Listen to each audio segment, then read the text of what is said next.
In my 19 years of helping sellers, what I've learned is there is a streamlined process to maximize the price of your home. Having the right agent and following the right steps to guide you through the process can mean a huge difference in the outcome. So if you're selling to make another purchase, retire and liquidate your equity, or possibly move out of the area to completely change your financial situation, then you're going to listen in. Hi, I'm Theresa Wellman with Homeowner Experience Real Estate, and today we're talking through how to maximize your property's value and sell it for more. What are common misconceptions I see sellers in San Jose have?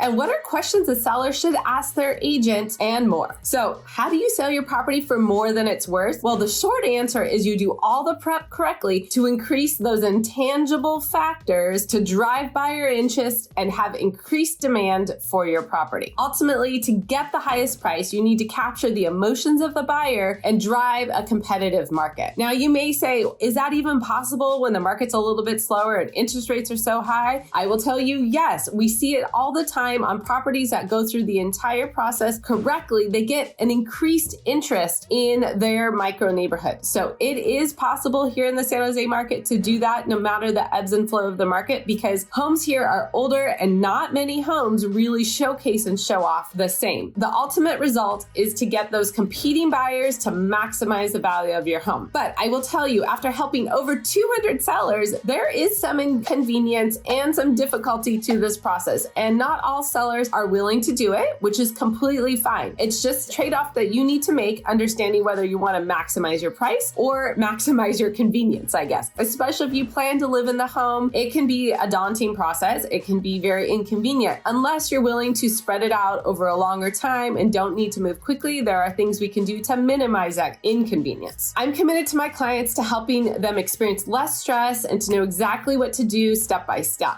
So I'd love to discuss the options with you of what you could do to minimize the inconvenience but maximize the return on your investment. There are some blended options available, and we're going to go into one story of what somebody I sold in the summer of 2023 decided to do and how it worked out. Okay, so the story is I met with this couple in April 2022 when the market was hot. Interest rates were 3%. Things were selling crazy over, but they weren't quite ready to sell. First off, they didn't know where they were moving to. They knew the city, but they didn't have the house identified. Secondly, they knew they needed to do some decent home prep on their home, but they weren't sure how to do it, what to do, how much to spend. And so we sat down and we came up with a plan. Ultimately, they decided to get a home equity line of credit on their current home so that they could make a cash purchase on their new home when they saw that home come up. So we got them in position financially to do that, and they shopped for 8 months until they found the right house. Then they closed escrow and 100% moved out of their San Jose home to start the next level of home prep. Now, while they were looking for that home, they did take care of a few items that were minimal inconvenience that they could handle. Number one, got the exterior of the house completely painted. You can see the before and after there on the screen, and it made a big difference to modernize and brighten up the property. Secondly, they did a lot of purging. They donated or got rid of things that they didn't plan to move or take along with them. And third, we got a lot of estimates to come up with a plan A and a plan B and really get some numbers around what this was going to look like for them to do the home prep we decided on. Okay, so once we set all on a plan, they moved out, we executed, because at that point we had all the bids and we had all the people lined up. And what they did is they painted the full interior. They did a kitchen remodel. We updated both bathrooms in the vanity and flooring area, not touching the showers. We refinished hardwood floors. We replaced door hardware. We spruced up the landscaping, cleaned the property inside and out, and then fully staged the property. Because remember, they were pretty much completely out. One homeowner was staying in the property 3 nights a week. So there was one bed left in the property and very minimal stuff in the kitchen, or actually they moved it to the garage, a microwave and some basic things. So this was what they had decided was the best from a convenience factor, because one person was still working in San Jose part of the time. And so they needed to live in that property while this work was going on and while it was being sold. But really the ultimate goal was to increase the intangible factors of the property, to increase that emotional connection for a buyer, to get those competing buyers to to maximize the price, right? We talked about that. In order to do that, what are those intangible factors? Well, it's the property's overall condition, the property's interior design and recent renovations, and then also human judgment factors like curb appeal, is it move-in ready? All of those things all come together to create that emotional connection and to make your property stand out like it's a gem in the market. And that's the ultimate goal. So in order to do this, you got to fix all the repairs that you know about, that maybe that you know about or you didn't know about, but that come up in inspections, right? Need to deep clean the property from head to toe, whether you're living in it or not, and update the home to the current style as much as possible. It's amazing what paint can do here. Also what landscaping and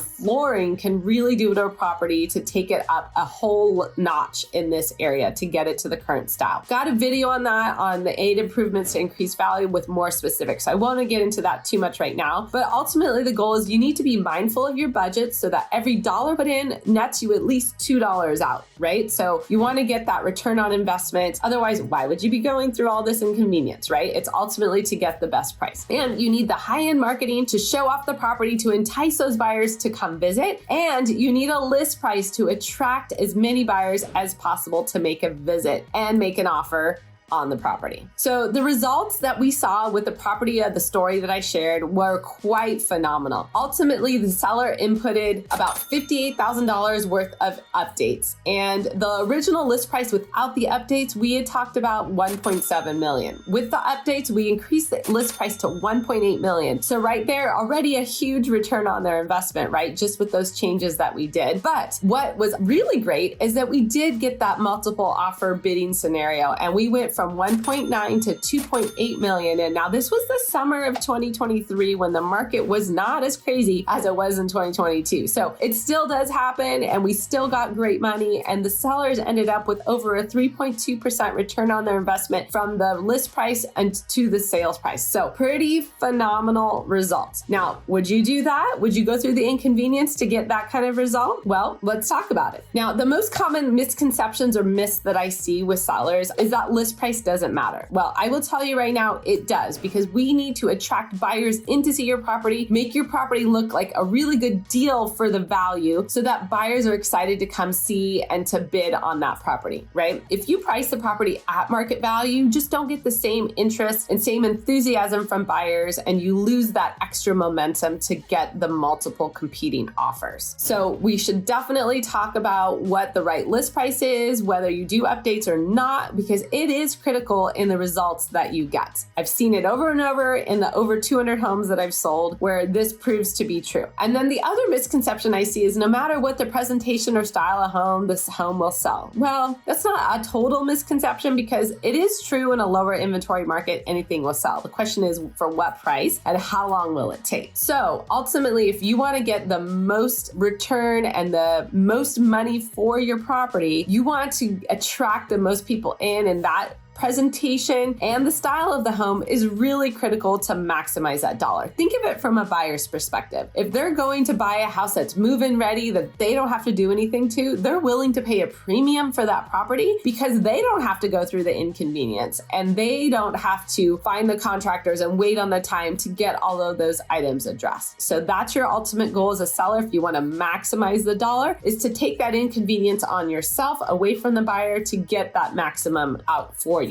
I mentioned selling over 200 homes in the San Jose area, and with that experience, I have learned there is a series of steps and process and decisions to be made that will make this experience and this result come true. So we've started to capture some of this knowledge in our seller's guide that you can find on our website, but ultimately to get a custom fit for you, there's 2 different options. It's setting up a seller consultation where we come in, see your property, talk through the scenarios that might work for you, and really understand what your specific plan could be and what makes sense for you, right? Or you can just dip your toe in the water and attend one of our seller seminars where we talk about this at a high level, and you can start thinking about what options might work for you before getting too custom quite yet. So I'm Theresa Wellman with Homeowner Experience Real Estate, and I thank you so much for joining me today. Check out the videos above for more information on tips on how to sell your property. And if you'd like more custom consultation, of course, reach out for our seller consultation or seller seminar. Thank you.